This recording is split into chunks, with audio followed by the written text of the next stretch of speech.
Hi dears, welcome back. ഇന്ന് variety ആയിട്ടുള്ള ഒരു ഗോതമ്പ് ദോശയുടെ റെസിപ്പിയാണ് പരിചയപ്പെടുത്തുന്നത്. പിന്നെ ഈ ഒരു രീതിയിൽ ദോശ തയ്യാറാക്കി എടുക്കുമ്പോൾ ഇതിലേക്ക് കറിയുടെ ആവശ്യമൊന്നുമില്ല. ദോശ മാത്രമായിട്ട് കഴിക്കാനും നല്ല ടേസ്റ്റാണ്. പിന്നെ ഈ ഒരു ഗോതമ്പ് ദോശ രണ്ട് രീതിയിൽ ഉണ്ടാക്കുന്ന കാണിക്കുന്നുണ്ട്. അപ്പോൾ വീഡിയോ ഫുള്ളായിട്ട് കാണാം. അതിന് മുന്നേ ആയിട്ട് ചാനൽ സബ്സ്ക്രൈബ് ചെയ്യാത്തവരുണ്ടെങ്കിൽ ഒന്ന് സബ്സ്ക്രൈബ് ചെയ്തേക്കണേ. തൊട്ടടുത്തുള്ള ബെല്ലൈക്കണും കൂടെ ഒന്ന് ക്ലിക്ക് ചെയ്യുകയാണെങ്കിൽ ഇനി ഞാൻ ഇടുന്ന വീഡിയോസിൻ്റെ നോട്ടിഫിക്കേഷൻസൊക്കെ പെട്ടെന്ന് തന്നെ കിട്ടുകയും ചെയ്യും.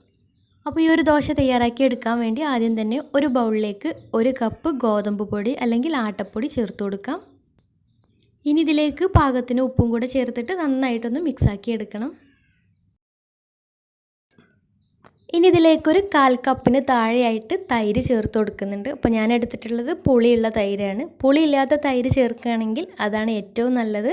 അതുതന്നെയാണ് ടേസ്റ്റും. പുളിയില്ലാത്ത തൈരാണെങ്കിൽ ഒരു 1/2 കപ്പ് വരെയൊക്കെ ചേർത്ത് കൊടുക്കാം. പുളിയുള്ളതാണെങ്കിൽ 1/4 കപ്പിന് താഴെയായിട്ടൊക്കെ മതിയാവും.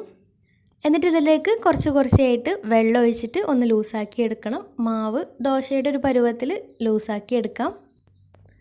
വേണമെന്നുണ്ടെങ്കിൽ മിക്സിയുടെ ഒരു ജാറിലേക്ക് വെള്ളവും പൊടിയും കൂടെ ചേർത്തിട്ട് ഒന്ന് അടിച്ചെടുത്താൽ പെട്ടെന്ന് തന്നെ മിക്സായി കിട്ടുകയും ചെയ്യും.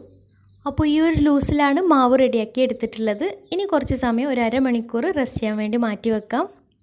അരമണിക്കൂറിന് ശേഷം ഇതിലേക്ക് ഒരു സവാള ചെറുതായിട്ട് കനം കുറഞ്ഞ് അരിഞ്ഞത്, അതുപോലെ തന്നെ ഒരു 4 പച്ചമുളക് വട്ടത്തിൽ കനം കുറഞ്ഞ് അരിഞ്ഞത്, പിന്നെ കുറച്ച് മല്ലിയില ചെറുതായിട്ട് കട്ട് ചെയ്തത് ചേർത്ത് കൊടുക്കാം. പിന്നെ അവസാനമായിട്ട് ഒരു 1/4 ടീസ്പൂൺ നല്ല ജീരകവും കൂടി ചേർത്ത് കൊടുക്കുന്നുണ്ട്. അപ്പോൾ നല്ല ജീരകത്തിൻ്റെയും മല്ലിയിലയുടെയും ടേസ്റ്റ് ഇഷ്ടമില്ല എന്നുണ്ടെങ്കിൽ ആ ഒരു സ്റ്റെപ്പ് ഒഴിവാക്കാം. അത് രണ്ടും ചേർക്കണം എന്നില്ല. ഇനി ഇതൊന്ന് ചെറുതായിട്ട് നന്നായിട്ടൊന്ന് മിക്സാക്കി എടുത്തതിന് ശേഷം അതിലേക്ക് നല്ലൊരു കളറിന് വേണ്ടി ഒരു 1/4 ടീസ്പൂൺ മഞ്ഞൾപ്പൊടി കൂടെ ചേർത്ത് കൊടുക്കുന്നുണ്ട്. അപ്പോൾ അതും കൂടി ചേർത്തിട്ട് നന്നാക്കി ഒന്ന് മിക്സാക്കി എടുക്കാം. ഈ ഒരു സമയത്ത് മാവ് നല്ല കട്ടിയായിട്ടുണ്ടെങ്കിൽ കുറച്ച് വെള്ളം ഒഴിച്ചിട്ട് ഒന്ന് ലൂസാക്കി എടുക്കുകയും ചെയ്യാം. ഇനി ദോശ ചുട്ട് തുടങ്ങാം. അതിനായിട്ടൊരു പാന് സ്റ്റൗവിൽ വെച്ചിട്ട് നന്നായിട്ട് ചൂടായി വരുമ്പോൾ അതിലേക്ക് 2 തവി മാവ് ഇതുപോലെ ഒഴിച്ചിട്ട് ദോശ ചുട്ടെടുക്കാം. പിന്നെ പുതിയ പാനൊക്കെ ആണെങ്കിൽ ദോശ റെഡിയായി കിട്ടാൻ കുറച്ച് പണിയായിരിക്കും. അപ്പോൾ ദോശാപ്പത്തിരിയൊക്കെ ചുട്ടിട്ട് നല്ല തഴക്കായിട്ടുള്ള പാനൊക്കെ എടുക്കുകയാണെങ്കിൽ പെട്ടെന്ന് തന്നെ നന്നായി കിട്ടും. പിന്നെ ദോശക്കല്ലിൽ കുറച്ച് എണ്ണയൊക്കെ പുരട്ടിയിട്ട് ദോശ ചുട്ടെടുത്താലും മതി. അങ്ങനെ അതിലാവുമ്പോൾ കുറച്ചും കൂടെ ടേസ്റ്റൊക്കെയാണ്. മുകൾ ഭാഗം കുക്കായി വന്നാൽ ഒന്ന് മറിച്ചിട്ടിട്ട് ഒരു 2 മിനിറ്റ് വേവിച്ചെടുക്കാം. മറിച്ചിട്ട് കൊടുക്കുന്നതിന് മുന്നേ ആയിട്ട് 1 ടീസ്പൂൺ നെയ്യും കൂടെ മുകളിലൊന്ന് സ്പ്രെഡ് ചെയ്ത് കൊടുക്കുകയാണെങ്കിൽ നല്ല ടേസ്റ്റാണ്. ഒരു 2 മിനിറ്റ് ഒന്ന് വേവിച്ചെടുത്തതിന് ശേഷം പാനിൽ നിന്ന് മാറ്റാം.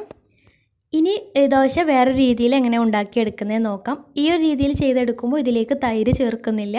അതിന് പകരം ഒരു 3 ടേബിൾ സ്പൂൺ അരിപ്പൊടി ചേർത്തിട്ടാണ് മാവ് റെഡിയാക്കി എടുത്തിട്ടുള്ളത്. എന്നിട്ട് ബാക്കിയുള്ള ഇൻഗ്രീഡിയൻസൊക്കെ ഇതുപോലെ തന്നെ. പിന്നെ ഇതുപോലെ നല്ല ലൂസിലുള്ള മാവാണ് വേണ്ടത്. നീർദോശയുടെ ഒക്കെ പോലെ നല്ല ലൂസായിട്ടുള്ള മാവാണ് എടുത്തിട്ടുള്ളത്. ദോശ ചുട്ടെടുക്കുമ്പോൾ പാനിൽ കുറച്ച് ഓയിൽ ഒന്ന് ഗ്രീസ് ചെയ്ത് കൊടുത്തതിന് ശേഷം ഇതുപോലെ മാവ് കുറച്ച് മുകളിൽ നിന്നായിട്ട് ഇതുപോലെ ഒഴിച്ചു കൊടുക്കുകയാണെങ്കിൽ നല്ല വൃത്തിക്ക് തന്നെ കിട്ടുകയും ചെയ്യും.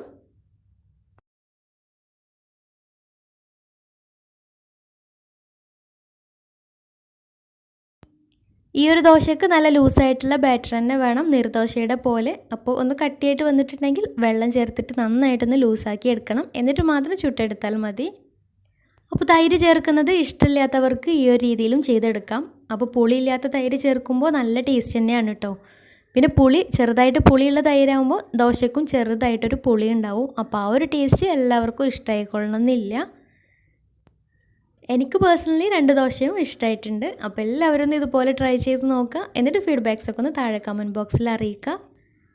എന്നിട്ട് നേരത്തെ ചെയ്ത പോലെ മുകൾ ഭാഗം കുക്കായി വന്നാൽ ഒന്ന് മറിച്ചിട്ടിട്ട് 2 മിനിറ്റും കൂടെ ഒന്ന് വേവിച്ചെടുത്തതിന് ശേഷം പാനിൽ നിന്ന് മാറ്റാം. ഇതേ രീതിയിൽ ബാക്കിയുള്ളതും ചുട്ടെടുക്കാം.